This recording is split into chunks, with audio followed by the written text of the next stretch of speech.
जय हिंद, जय भारत, हर हर महादेव। दोस्तों, मैं अभिषेक और आप देख रहे हैं हमारा YouTube channel Rudra IAS academy. दोस्तों, आज की यह वीडियो आपके लिए इसलिए महत्वपूर्ण हो जाती है क्योंकि किसी भी प्रतियोगी परीक्षाओं में दोस्तों बार बार प्रीवियस ईयर क्वेश्चंस पेपर से दोस्तों प्रश्न जो होते हैं, क्वेश्चंस जो होते हैं दोस्तों, यह बार बार रिपीट किए जाते हैं। और दोस्तों इसीलिए आज के इस वीडियो में हम लोग बात करेंगे BHU LLB जो 3 इयर्स कोर्स है उसके प्रीवियस ईयर क्वेश्चन पेपर की। जी हाँ दोस्तों, आज के इस वीडियो में हम लोग बात करेंगे 2018 का जो दोस्तों सेट नंबर 1 है दोस्तों, इसके बारे में हम लोग प्रीवियस ईयर जो क्वेश्चन पेपर है उसको सॉल्व करेंगे। दोस्तों, सॉल्व करने से पहले, जानने से पहले मैं आपको यह बता देना चाहता हूं कि हम लोग मैथ्स, रीजनिंग और इंग्लिश इन चीजों को छोड़ के बाकी सभी चीजों को डिटेल में जानने की कोशिश करेंगे। और दावा है मेरा कि यदि आपने इस प्रकार से, जिस प्रकार से मैं पेपर आज सॉल्व कराऊंगा, यदि आप सभी क्वेश्चंस पेपर को, जितने भी प्रीवियस ईयर क्वेश्चन पेपर हैं, यदि आप उसको क्या करते हैं दोस्तों, सॉल्व करते हैं, तो मेरा दावा है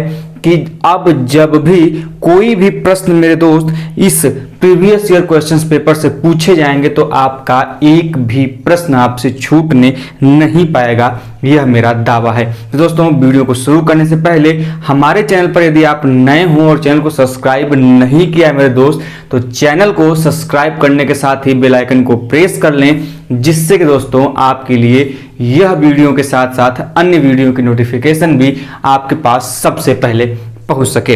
दोस्तों, मैं बता दूं आपको कि हम लोग सॉल्व करेंगे BHU LLB 2018 के सेट नंबर 1 को या सेट नंबर A को। दोस्तों, अलग अलग सेट आते हैं क्वेश्चन पेपर के दौरान। पहले जब ऑफलाइन एग्जाम होते थे तो उनके सेट नंबर अलग अलग होते थे।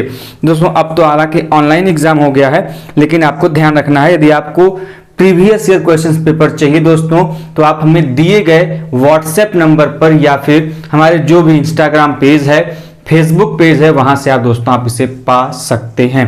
दोस्तों, आप हमें वहां पर भी जुड़कर फॉलो कर लीजिए। तो आइए बिना कुछ समय गवाए आज के प्रश्नों की शुरुआत करते हैं।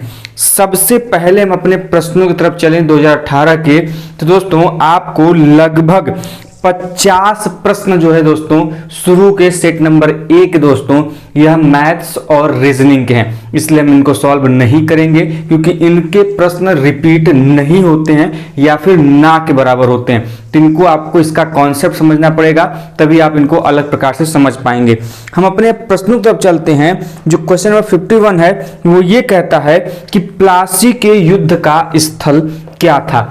अब ध्यान रखिएगा, क्वेश्चन नंबर 51 से हम लोग शुरुआत कर रहे हैं। एक बात मैं बता दूं कि मैं क्वेश्चन पेपर बहुत ही डिटेल में सॉल्व कराऊंगा, जल्दीबाजी में नहीं, इसलिए कोई भी वीडियो थोड़ी छोटी छोटी कई सेगमेंट में बनेगी, तो वीडियो को पूरा देखिएगा। दोस्तों, क्वेश्चन नंबर 51 क्या कहता है भैया कि प्लासी का युद्ध कहां पर हुआ था। देखिए, पहला क्वेश्चन जो है ये मॉडर्न हिस्ट्री से कह लें तो भैया जल्दी से बताइए कि जो प्लासी का युद्ध था यह कहां पर हुआ था। बेहद इंपॉर्टेंट प्रश्न है, आपको जानना चाहिए। बताइए भाई, कहां पर हुआ था। ऑप्शन आपके पास है, बिहार में हुआ था कि उड़ीसा में हुआ था कि आंध्र प्रदेश में हुआ था कि पश्चिम बंगाल में हुआ था। कुल 4 ऑप्शन आपके पास हैं दोस्तों। वह ऑप्शन क्या क्या है कि उड़ीसा में हुआ था, कि पश्चिम बंगाल में हुआ था, कि आंध्र प्रदेश में हुआ था, कि बिहार में हुआ था। दोस्तों, हालांकि इसका उत्तर आसानी से आप दे पाएंगे, तो इसका सही उत्तर होगा कि यह हुआ था पश्चिमी बंगाल में, अर्थात वेस्ट बंगाल में यह लड़ाई लड़ी गई थी। अब आप सब क्या करेंगे कि आपने इसका यह उत्तर दिया, आप सब अगले प्रश्न की तरफ बढ़ जाएंगे, लेकिन काम यहीं पर गड़बड़ हो जाता है। प्रश्नों को ऐसे हल नहीं करना है। होता क्या है अक्सर कि जो भी एग्जामिनर होते हैं हूबहू प्रश्न न पूछकर थोड़ा सा घुमा देते हैं। जैसे पूछ सकता है प्रश्न कि भैया जो प्लासी का युद्ध हुआ यह कब हुआ। प्रश्न यह भी तो बन सकता है कि प्लासी का युद्ध कब हुआ। और दूसरा प्रश्न इससे तो यह भी बन सकता है कि यह जो प्लासी का युद्ध पश्चिम बंगाल में लड़ा गया था यह किनके किनके बीच में लड़ा गया था। तो आपको एक प्रश्न को इतने एंगल से खंगालना है कि उनसे प्रश्न अन्य जो बनने वाले हैं वह आपसे न छूटने पाए। तो आपको यह भी चीजें ध्यान में रखनी होंगी। तो दोस्तों जल्दी से बता दीजिए हमें कमेंट बॉक्स के माध्यम से कि जो प्लासी का युद्ध हुआ था दोस्तों यह कब हुआ था। तो मेरे दोस्त प्लासी का युद्ध हुआ था 23 जून 1957 का 1857 होता है भाई, 23 जून 1757 बताइए, 1757 में हुआ था। अब कौन सा युद्ध हुआ था दोस्तों, यह हुआ था प्लासी का युद्ध। कब, तो 23 जून 1757 में। अब अगला प्रश्न शेष बन सकता है कि प्लासी का युद्ध भाई किसके किसके बीच लड़ा गया, तो यह लड़ा गया था रॉबर्ट क्लाइव, जो कि ब्रिटिश नेता था, रॉबर्ट क्लाइव और बंगाल के नवाब के बीच में, बंगाल के नवाब के बीच में दोस्तों यह लड़ा गया था। कब लड़ा गया, 23 जून 1957 को। किनके किनके बीच लड़ा गया था, तो रॉबर्ट क्लाइव और बंगाल के नवाब के बीच में। कभी कभी रॉबर्ट क्लाइव ना देके यहाँ पे आपको ब्रिटिश दे देगा, ब्रिटिश बंगाल के नवाब, तो भी कंफ्यूज नहीं होंगे। ब्रिटिशों की तरफ से उसका नेतृत्व किया था रॉबर्ट क्लाइव ने और बंगाल के नवाब दूसरे पक्ष में थे। कभी कभी यह भी पूछ सकता है भाई कि पश्चिम बंगाल में भी यह युद्ध कहां लड़ा गया था, तो ध्यान रखेंगे पश्चिम बंगाल में मेरे दोस्त यह युद्ध लड़ा गया था मुर्शिदाबाद में। कितने बाद में दोस्तों, मुर्शिदाबाद में। तो आप इस प्रकार देख पा रहे होंगे कि प्रश्न तो बड़ा सिंपल था। प्रश्न यह था कि प्लासी का युद्ध कहां लड़ा गया, आप पश्चिम बंगाल बोलते और निकल लेते, लेकिन प्रश्न सॉल्व करने का सही तरीका यह नहीं है। अब से आप किसी भी प्रश्न को निचोड़ कर उसकी पूरी जो भी शक्ति है उसको आपको क्या करनी है, खींच लेनी है। उनके सभी प्रश्नों को आपको जान लेना है, तभी आप किसी एक प्रतियोगी परीक्षाओं में सफल कैंडिडेट होंगे। क्वेश्चन नंबर 52 की तरफ चलते हैं। मेरे दोस्त यदि आपको यह वीडियो हमारी पसंद आ रही हो तो मेरे भाई वीडियो को लाइक करते हुए चलिए, और चैनल पर नए हों और चैनल सब्सक्राइब नहीं किया है अभी तक तो भैया चैनल को जल्दी से सब्सक्राइब भी कर लीजिए। अगला प्रश्न है कि राज्य की जो विधायिका होती है, यदि उसके द्वारा निर्मित जो कोई भी विधि होता है दोस्तों, जो लॉ होता है या लेजिस्लेशन होता है दोस्तों, वह किस श्रेणी में आता है। राज्य विधायिका द्वारा निर्मित कोई भी जो दोस्तों क्या होता है, विधि होती है, वह किस श्रेणी में आती है। विधि जो है यह किस श्रेणी में आती है, तो आपके पास ऑप्शन है मेरे दोस्त, यह अधीनस्थ श्रेणी में आती है, कि सर्वोच्च श्रेणी में आती है, कि स्वायत्त श्रेणी में आती है, कि प्रत्यायोजित श्रेणी में आती है। मतलब सबऑर्डिनेट श्रेणी में, कि सुप्रीम श्रेणी में, कि ऑटोनॉमस श्रेणी में, या फिर दोस्तों डेलीगेटेड श्रेणी में। तो जानकारी के लिए बता दूं मैं दोस्तों कि यह जो राज्य विधायिका है, इसके द्वारा जब कोई विधि बनाई जाती है, when a legislation enacted by the state legislature it's fall under the supreme law. किसके अंदर आती है दोस्तों, सुप्रीम लॉ के अंतर्गत आती है। अर्थात इसका सही उत्तर होगा कि यह विधि सर्वोच्च विधि कही जाएगी। मतलब राज्य की जो विधायिका है मेरे दोस्त, यदि वह कोई भी विधि का निर्माण करती है, उसको निर्मित करती है, तो संबंधित विधि क्या होगी, सुप्रीम लॉ होगी, सर्वोच्च विधि होगी।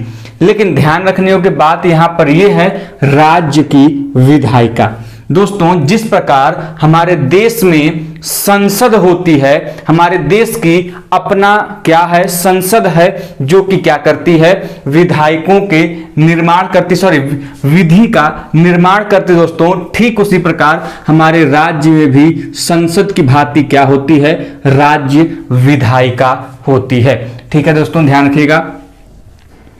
ठीक है, अब देखिए संसद में वहां पर जैसे 3 अंग होते थे, राज्यसभा, लोकसभा और राष्ट्रपति। ठीक उसी प्रकार आपको जानकारी के लिए यहां बता दूं कि जो राज्य में होते हैं वह होते हैं विधानसभा, विधान परिषद और दोस्तों होते हैं राज्यपाल। पाल। तो इन तीनों से मिलकर राज्य में क्या बनता है दोस्तों, वह बनता है राज्य विधायिका। और यही क्या करते हैं दोस्तों, यही निर्माण करते हैं राज्य में किसी विधि का।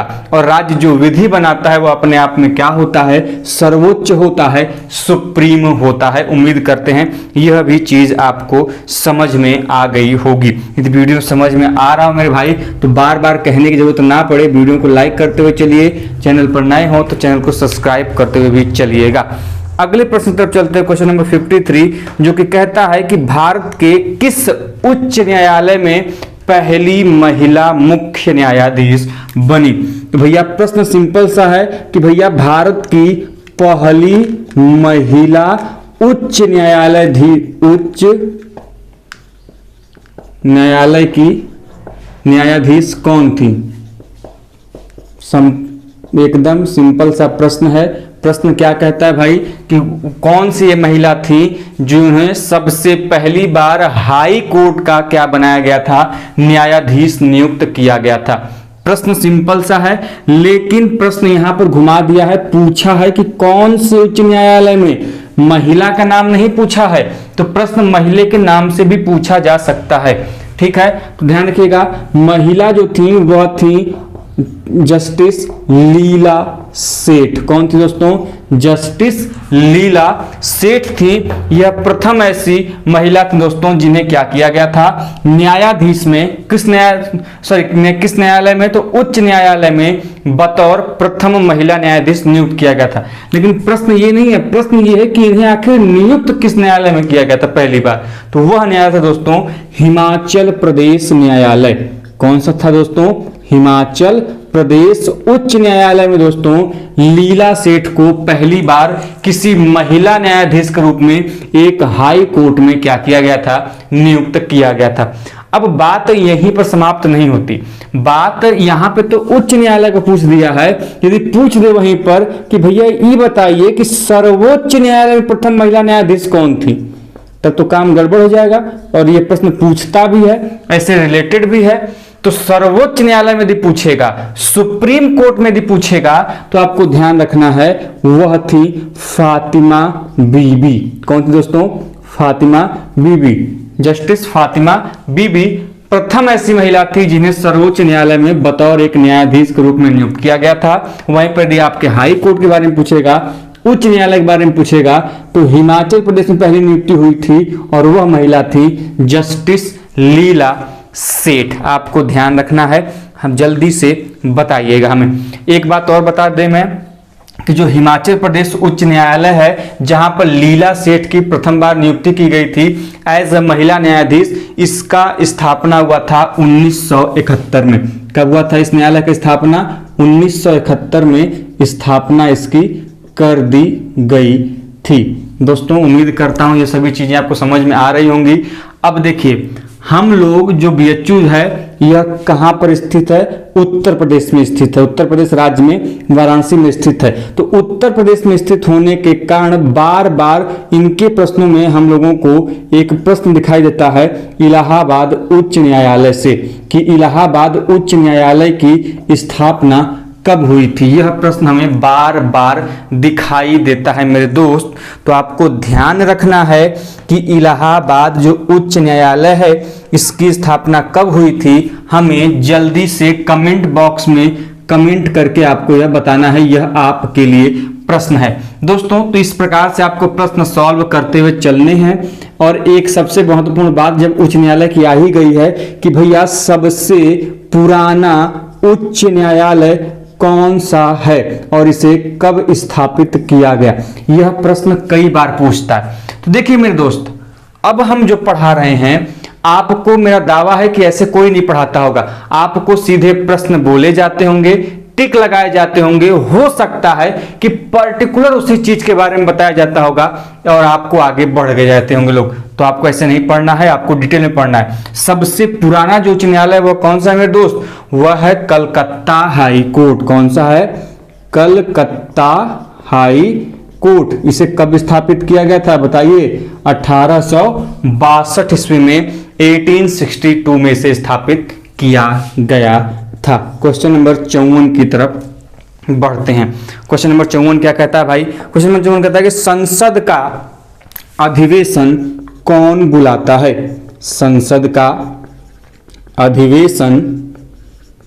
अधिवेशन कौन बुलाता है? मेरे दोस्त बताइए भाई। पॉलिटी का क्वेश्चन है, बहुत इंपॉर्टेंट है, बहुत तगड़ा क्वेश्चन है, बार बार पूछा जाता है, बहुत सिंपल है। हम लोग जब भी क्वेश्चंस को पढ़ते हैं अपने साथ में, जितनी भी क्लासेस हमने लाइव क्लास ली हैं, इसको कई बार रिपीट किया है मेरे दोस्त। तो आप भी चाहते हैं हमसे जुड़कर एलएलबी की तैयारी करना, तो हमारे चैनल को सब्सक्राइब कर लीजिए।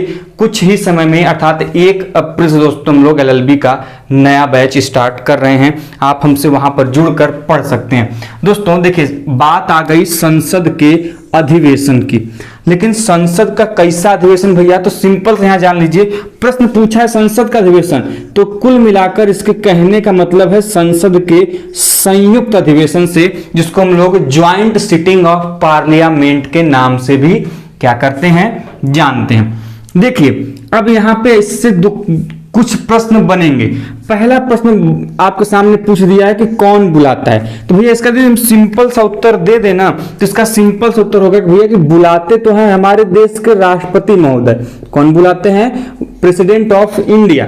अब दूसरा प्रश्न ये कि भैया बुलाते ही क्यों है, क्या जरूरत पड़ती है संसद के संयुक्त अधिवेशन को बुलाने की? अच्छा कौन सी कमी पड़ जाती है, क्या ऐसी जरूरत है? तो मेरे दोस्त, जब संसद के 2 महत्वपूर्ण सदन हैं, आप सभी जानते हैं, लोकसभा और राज्यसभा, किसी बात को लेके गर्मी गर्मा हो गई, जैसे पति पत्नी में कहते हैं नहीं हम नहीं करेंगे, पति कहेगा हम नहीं करेंगे, तो हो जाता है झगड़ा।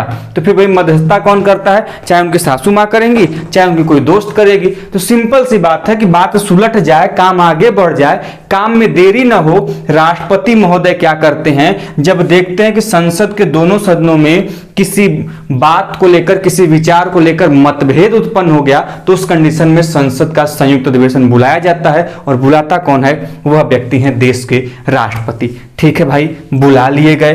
अब बात बढ़ेगा कि ठीक भाई, जब कोई भी अधिवेशन होगा, उस अधिवेशन की अध्यक्षता तो होगी ही होगी, मतलब कोई ना कोई तो एक होगा ना कि जो उस अधिवेशन की अध्यक्षता करेगा। तो यहां पर अध्यक्षता बार बार पूछा जाता है कि संयुक्त अधिवेशन की अध्यक्षता कौन करता है। यह बड़ा महत्वपूर्ण है भाई।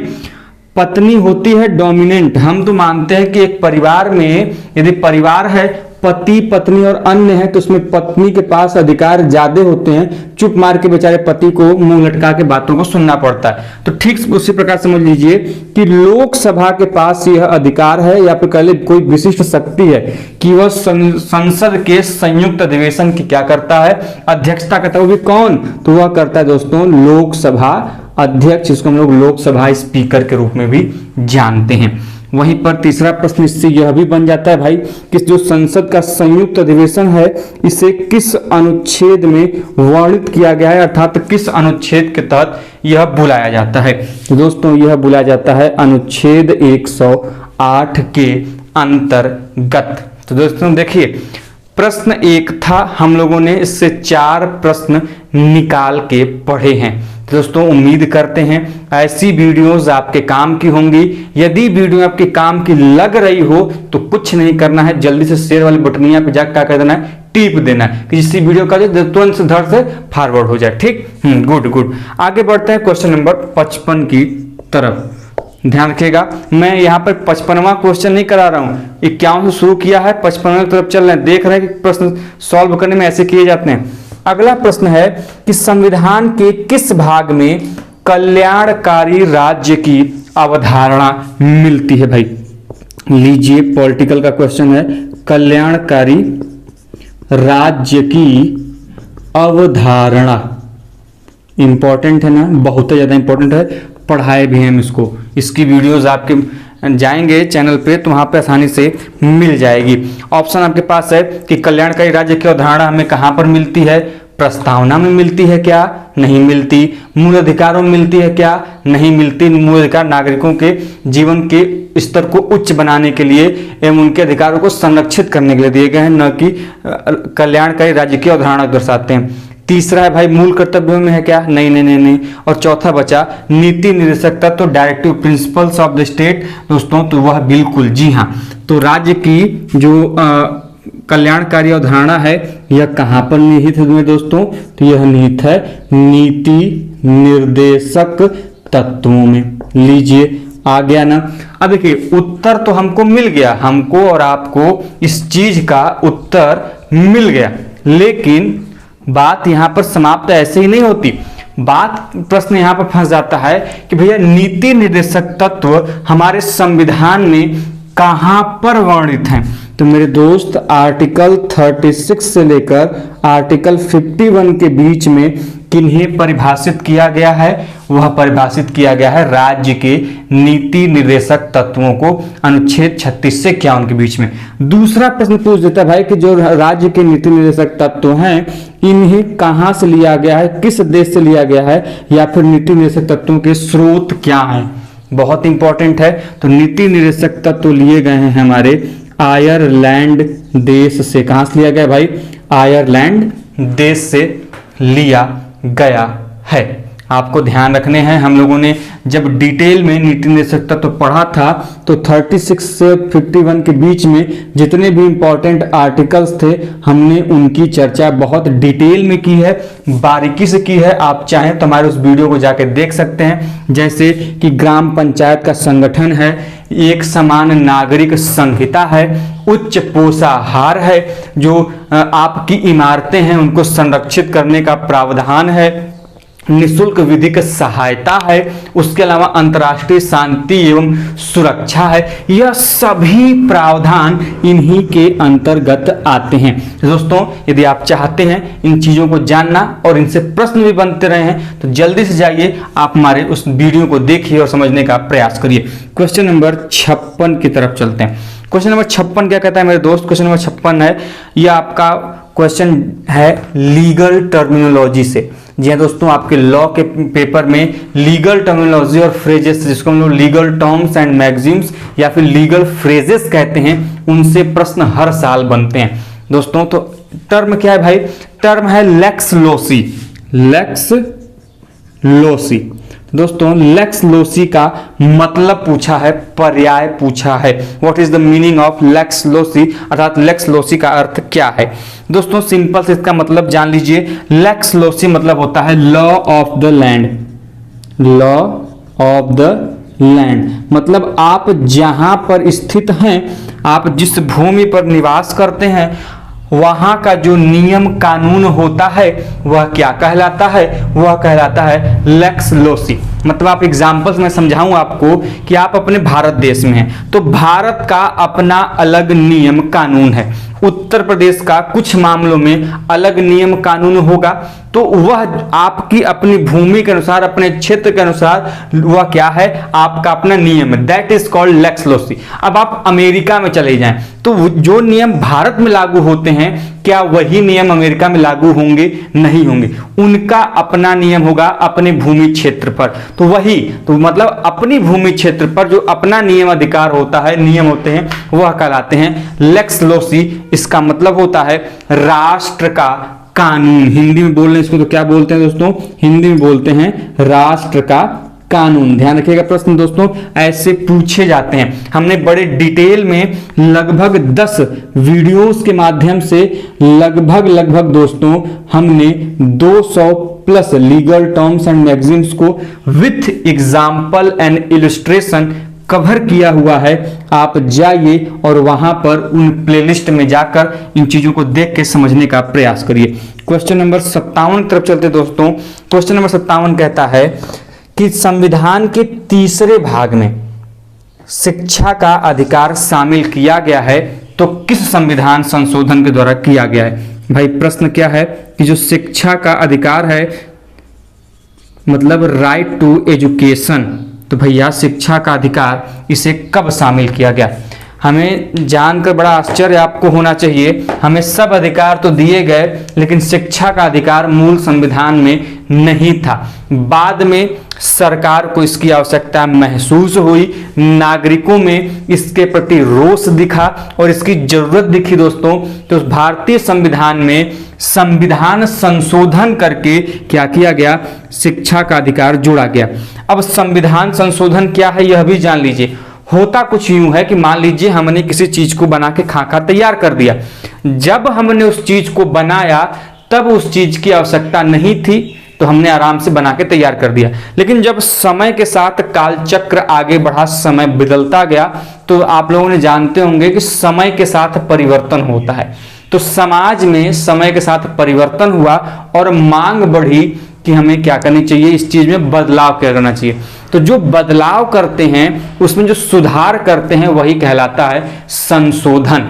और दोस्तों यह जो शिक्षा का अधिकार संशोधन, यह हमारे संविधान में जुड़ा 86वां संविधान संशोधन के अंतर्गत 86 कॉन्स्टिट्यूशनल अमेंडमेंट के अंतर्गत इंपॉर्टेंट है, ध्यान रखिएगा। अब देखिए अधिकार की बात आ गई है तो दो चीजें होती हैं, एक होता है दोस्तों मूल अधिकार जिसको हम लोग फंडामेंटल राइट बोलते हैं, और दूसरा होता है मौलिक कर्तव्य या मूल कर्तव्य जिसको हम लोग फंडामेंटल ड्यूटीज बोलते हैं। दोनों अलग अलग हैं। मूल अधिकारों की संख्या वर्तमान में कितनी है, 6 है। मतलब अभी अभी हम लोगों के पास कुल कितने मूल अधिकार है, फंडामेंटल राइट हैं, 6 हैं। पहले जब हमारा संविधान बनकर तैयार हुआ था तब थे 7, एक हटा दिया गया या समाप्त कर दिया गया, जिससे हम लोग संपत्ति का अधिकार या फिर राइट टू प्रॉपर्टी कहते थे, इसे समाप्त कर दिया गया 44वें संविधान संशोधन के तहत।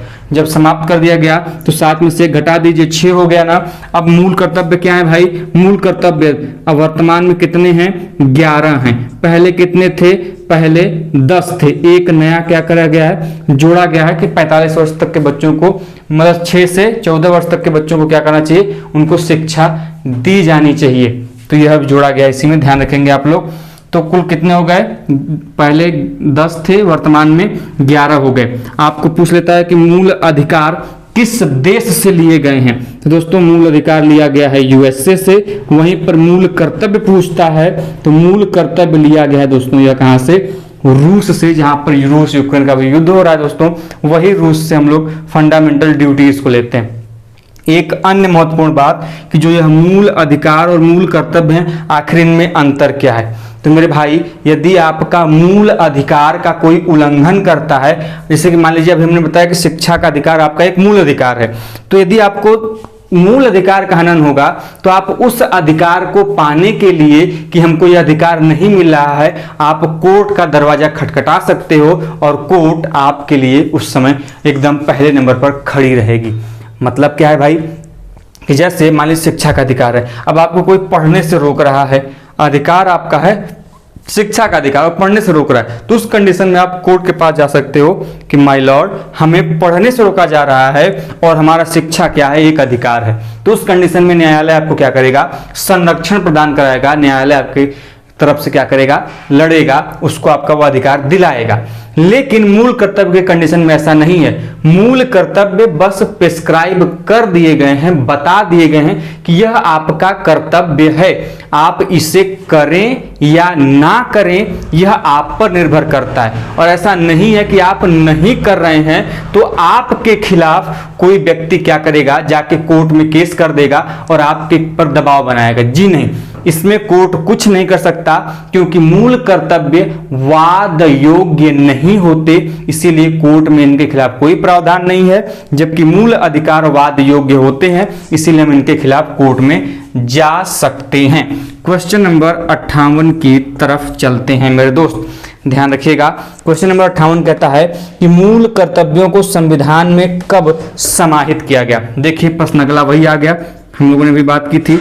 तो मूल कर्तव्यों को संविधान में कब समाहित किया गया दोस्तों, कई सारे ऑप्शन दिए हुए हैं, उसमें से सिंपल सा सही ऑप्शन होगा कि इन्हें किया गया था 42वें संविधान संशोधन के अंतर्गत। 42वें संविधान संशोधन के अंतर्गत जो मूल कर्तव्य है, फंडामेंटल ड्यूटीज हैं दोस्तों, इन्हें हमारे संविधान में सम्मिलित किया गया। ध्यान रखेंगे प्रश्न थोड़ा सा घुमाकर पूछता है और बच्चे कंफ्यूज हो जाते हैं कि मूल संविधान में मूल कर्तव्यों की संख्या कितनी थी। तो मेरे भाई मूल संविधान में मूल कर्तव्य थे ही नहीं, इन्हें बाद में जोड़ा गया। इन्हें जोड़ा गया 42वें संविधान संशोधन में 1976 में। कब जोड़ा गया? 1976 में जोड़ा गया, बाद के समय में। ठीक है, ध्यान रखिएगा। अब देखिए बात यही नहीं खत्म होती। अभी हमने बताया कि जो मूल कर्तव्य थे यह लिए कहां पे गए? हमारे देश में नहीं थे पहले, यह लिए गए हैं रूस के संविधान से। एक क्वेश्चन बना। दूसरा बनता है कि वर्तमान में मूल कर्तव्यों की संख्या कितनी है? तो वर्तमान में कुल 11 मूल कर्तव्य थे, बाद में एक जोड़ा गया है। और जब यह 42वें संविधान संशोधन द्वारा जोड़ा गया था तब कितने थे दोस्तों? तब थे 10। तो पूछ देता है कि जब मूल कर्तव्यों को जोड़ा गया तो उस समय उनकी संख्या कितनी थी? तब 10 थे। बाद में जोड़ा गया 86वें संविधान संशोधन द्वारा एक, जो कि शिक्षा के को लेकर कि 6 से 14 वर्ष के बच्चों को राज्य को क्या किया जाना चाहिए? देना चाहिए, मुफ्त शिक्षा देना चाहिए। वह हो गया 11वां। तो कुल अब कितने हो गए? कुल 11 हो गए। 3 प्रश्न हुए। चौथा प्रश्न यह बनता है कि क्या मूल कर्तव्य वाद्य योग्य हैं? नहीं, यह क्या है? यह अवाद्य योग्य हैं, अर्थात इनके उल्लंघन पर आप नहीं जा सकते कोर्ट। ध्यान रखेंगे। तो हम लोग इतने प्रश्नों को जान लिया। अब एक संविधान संशोधन आया है, 42वां संविधान संशोधन। आपको बता दूं हमारे संविधान में अभी तक जितने भी संविधान संशोधन हुए हैं उनमें सबसे बड़ा परिवर्तन संविधान में किया गया तो वह किया गया 42वें संविधान संशोधन के अंतर्गत, 42nd कॉन्स्टिट्यूशनल अमेंडमेंट के अंतर्गत। दोस्तों आपको जानकारी के लिए बता दूं कि जो 42वां संविधान संशोधन है इससे हम लोग लघु संविधान के रूप में भी उपनामित करते हैं, जानते हैं। लघु संविधान मतलब मेरे भाई मिनी कॉन्स्टिट्यूशन ऑफ इंडिया। भाई तो पूछ देगा कि किस संविधान संशोधन को लघु संविधान की उपाधि दी गई है मेरे भाई? तो यह दिया गया है 42वें संविधान संशोधन को, क्योंकि इसके अंतर्गत मेजर चेंजेस किए गए थे। उम्मीद करते हैं मेरे दोस्त आपको वीडियो समझ में आ रही होगी। हाँ, वीडियो थोड़ी लंबी जरूर हो रही है, प्रश्नों को हम लोग कम कर रहे हैं लेकिन जानकारी अधिक ले रहे हैं। तो मेरे भाई ध्यान रखिएगा, ऐसे ही किसी प्रश्न को किया जाता है, ऐसे ही आप सॉल्व करेंगे तो आप अधिक से अधिक क्वेश्चन, एक क्वेश्चन के माध्यम से कई सारे प्रश्नों के जवाब आप पा पाएंगे। आगे चलते हैं दोस्तों क्वेश्चन नंबर 59 की तरफ, 59 की तरफ। क्वेश्चन नंबर 59 क्या कहता है? क्वेश्चन नंबर 59 कहता है दोस्तों कि निम्नलिखित में से कौन सा एक मूल अधिकार नहीं है? तो हमने अभी अभी बताया मूल अधिकार के बारे में। देखिए हमने कहा ना, हमने आपसे तुरंत बोला था कि भाई मैं ऐसा पढ़ाऊंगा कि यदि आप एक प्रश्न करते हैं तो आप सभी चीजों को जान जाएंगे। तो आप देख रहे होंगे कि हमने जो प्रश्न पीछे सॉल्व किए हैं उन्हीं से बना हुआ प्रश्न आपके पेपर में आगे आ भी रहा है। तो आप देख पा रहे होंगे कि किस प्रकार ये आपके लिए फायदेमंद साबित हो रहा है दोस्तों। तो देखिए प्रश्न भाई मैंने बोला था कि मूल अधिकार नहीं है, तो हमने बोला कि भाई मूल अधिकार मूलतः कितने थे? 7 थे, लेकिन वर्तमान में कितने हैं? 6 हैं। तो भाई जो एक हटा होगा वही वाला ऑप्शन में दिख जाए, मामला बन जाएगा। तो ऑप्शन में जैसे ही दिखेगा हमने बताया कि वह कौन सा अधिकार जिसे हटा दिया गया भाई, तो वह अधिकार है संपत्ति का अधिकार। कौन सा अधिकार? संपत्ति का अधिकार, राइट टू प्रॉपर्टी। अब यह क्या है? मूल अधिकार नहीं है, पहले होता था। लेकिन काम यहीं पे नहीं रुकना चाहिए। प्रश्न पूछ देता है कि जो संपत्ति का अधिकार है इसे कब हटाया गया? अब लीजिए काम गड़बड़। तो इसे हटाया गया दोस्तों 44वें संविधान संशोधन के अंतर्गत। अब भाई काम यहीं पर नहीं, वर्ष भी पूछता है तो ये वर्ष याद रखेगा 1978 में 44वें संविधान संशोधन के अंतर्गत संपत्ति के अधिकार को क्या कर दिया गया? हटा दिया गया। यह कहां पर वर्णित था मेरे दोस्त? तो पहले यह वर्णित था अनुच्छेद 31 के अंतर्गत। ध्यान रखिएगा, पूछ सकता है ना कि संविधान का जब मूल अधिकार था तो कहां पर वर्णित था? भाग 3 में है। आपको जानकारी के लिए बता दूं 12 से 35 के बीच में हमारे संविधान में किसके बारे में जानकारी मिलती है मेरे भाई? तो वह मिलता है मौलिक अधिकार के बारे में। ठीक उनमें से जो आर्टिकल 31 है वह किसके बारे में बात करता है, वह बात करता है संपत्ति के अधिकार के बारे में। लेकिन मामला यहीं पर समाप्त नहीं होता है, मामला यह कहता है कि ठीक है सर, यदि इसे समाप्त हम लोग कर दिए तो क्या एकदम के लिए समाप्त कर दिए या इसमें कोई परिवर्तन हुआ? तो जी हाँ, परिवर्तन हुआ। परिवर्तन ये हुआ कि पहले संपत्ति का अधिकार एक मूल अधिकार होता था, जब 44वां संविधान संशोधन किया गया तो अब इसके में भी परिवर्तन कर दिया गया। अब यह अधिकार क्या हो गया? यह अधिकार एक विधिक अधिकार हो गया, आपका लीगल राइट हो गया। पहले यह क्या था? फंडामेंटल राइट था, उससे बदलकर अब इसे क्या कर दिया गया? लीगल राइट कर दिया गया और इसे संविधान में एक नए अनुच्छेद 300 क में सम्मिलित करके जोड़ दिया गया। तो आप देख पा रहे होंगे प्रश्न एक उत्तर अनेक। तो ऐसे पढ़ेंगे तो काम क्या होगा? बढ़िया होगा। उम्मीद करते हैं वीडियो आपको पसंद आ रही होगी। वीडियो पसंद आए तो दबा के लाइक शेयर कर दीजिए, तो कर दीजिए एकदम। आगे बढ़ते हैं और आज के अगले प्रश्न की तरफ और आज के अंतिम प्रश्न की तरफ। प्रश्न ये है कि भाई चीन की दीवार की लगभग लंबाई कितनी है? जिस हिसाब से इसमें ऑप्शन दिया है, ऑप्शन तो मेरे हिसाब से सब गलत है, लेकिन ऑप्शन के हिसाब से चीन की दीवार की लगभग लंबाई, इसमें जो ऑप्शन दिया है 3460 मीटर, 3460 मीटर इसके में जो ऑप्शन दिया है उसके हिसाब से सही है। खैर ये मेरे ऑप्शन गलत लगते हैं जो भी हैं, लेकिन ऑप्शन के हिसाब से आपका यह सही है। अब जाते जाते आज के लिए आपका जो प्रश्न है ये है कि भाई चीन के दीवार के निर्माणकर्ता कौन थे?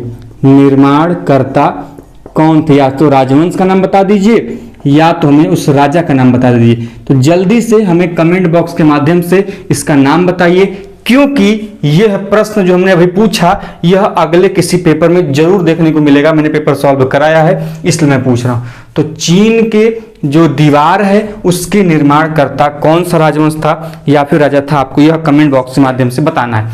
दोस्तों देखा कि समय थोड़ा ज्यादा अवश्य लगा, लेकिन यदि आप इस ऐसे प्रश्नों को सॉल्व करते हैं तो क्या आप सहमत हैं मेरी बातों से कि नहीं? आप प्रश्नों को बेहतर ढंग से समझ पाएंगे और अन्य प्रश्नों को भी आप जान पाएंगे। यदि सहमत हैं तो उठाइए अपने हाथों को, करिए चैनल सब्सक्राइब और दोस्तों के साथ शेयर, और वीडियो पसंद आए तो वीडियो को लाइक भी जरूर करिएगा और बताइएगा कि आपके लिए यह वीडियो कितनी फायदेमंद रही हमें कमेंट बॉक्स के माध्यम से। तो मिलते हैं नेक्स्ट वीडियो में, तब तक के लिए जय हिंद, जय भारत, हर हर महादेव।